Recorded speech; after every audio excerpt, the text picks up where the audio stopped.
नमस्कार सभी को। भारत में टीकाकरण के तीसरे फेज में 18 वर्ष से 45 वर्ष के वयस्कों को किया गया शामिल। सभी 18 से 45 वर्ष तक की आयु वाले लोग शीघ्र अपना रजिस्ट्रेशन करवाएं और टीकाकरण अवश्य करवाएं। छोटे बच्चों को अभी टीका नहीं लग सकता, मगर घर के बाकी लोगों ने वैक्सीन लगवा ली तो बच्चे खुद ब खुद सुरक्षित हो जाएंगे। भारत में कोरोना वायरस की दूसरी लहर ने खतरनाक रूप ले लिया है। ऐसे में बच्चों को भी इन्फेक्शन के केस सामने आए हैं। पहली लहर के मुकाबले इनकी संख्या ज़्यादा है।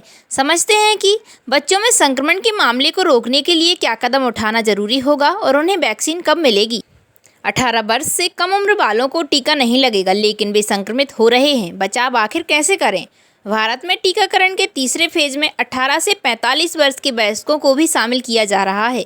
भले ही बच्चों में इन्फेक्शन के केस बढ़ रहे हैं, पर हम उन्हें फिलहाल वैक्सीन नहीं दे सकते। इसकी बड़ी वजह यह है कि हमने बच्चों में वैक्सीन की इफेक्टिवनेस की जांच नहीं की है। हमारे पास और कोई तरीका भी नहीं है। हमारे पास और भी तरीके हैं। सबसे अच्छा तरीका होगा कि हम उन्हें इन्फेक्शन से दूर रखें। यह 2 तरीक़ों से हो सकता है। पहला, हम बच्चों के साथ रह रहे सभी वयस्कों को वैक्सीनेट करवा दें। दूसरा, बच्चों को कोविड-19 के प्रोटोकॉल सिखाएं। छोटे बच्चों की सेफ्टी का अलग प्रोटोकॉल होगा क्या?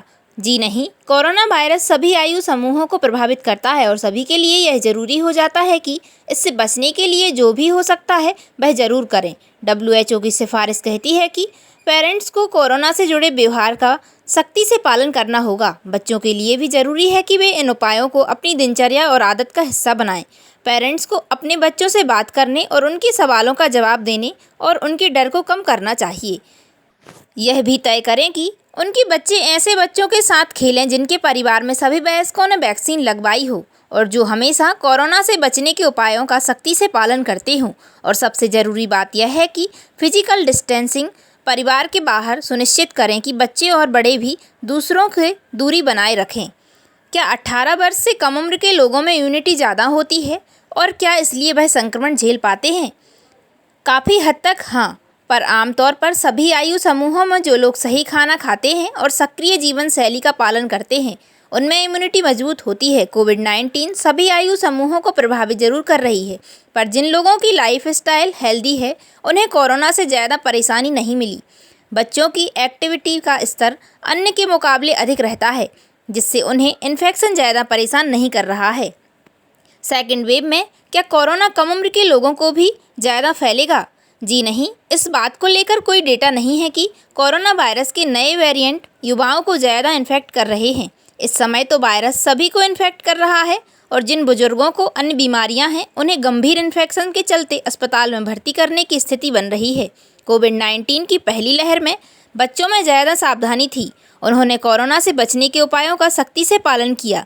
बच्चों तक इन्फेक्शन नहीं पहुँचे, इसके लिए हर स्तर पर प्रयास किए गए।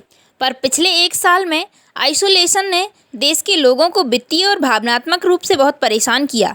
जनवरी में जब कोरोना वैक्सीन लगाना शुरू हुई तो लोगों को लगने लगा कि इस वायरस को हराने में टीकाकरण ही काफ़ी होगा। वे फिर से वैसा ही जीवन जीने लगे जैसा महामारी से पहले जी रहे थे। कई लोगों ने सामाजिक दूरी और मास्क लगाने के नियमों की अनदेखी शुरू कर दी। इसी वजह से पिछले वर्ष की तुलना में इस वर्ष बच्चों में दर्ज इन्फेक्शन के मामलों में बढ़ोतरी हुई है। सभी से पुनः एक बार विनम्र अनुरोध है कि सभी मास्क एवं सामाजिक दूरी का पालन करें एवं समय समय पर हाथ धोते रहें एवं वैक्सीनेशन अवश्य करवाएं। नमस्कार सभी को।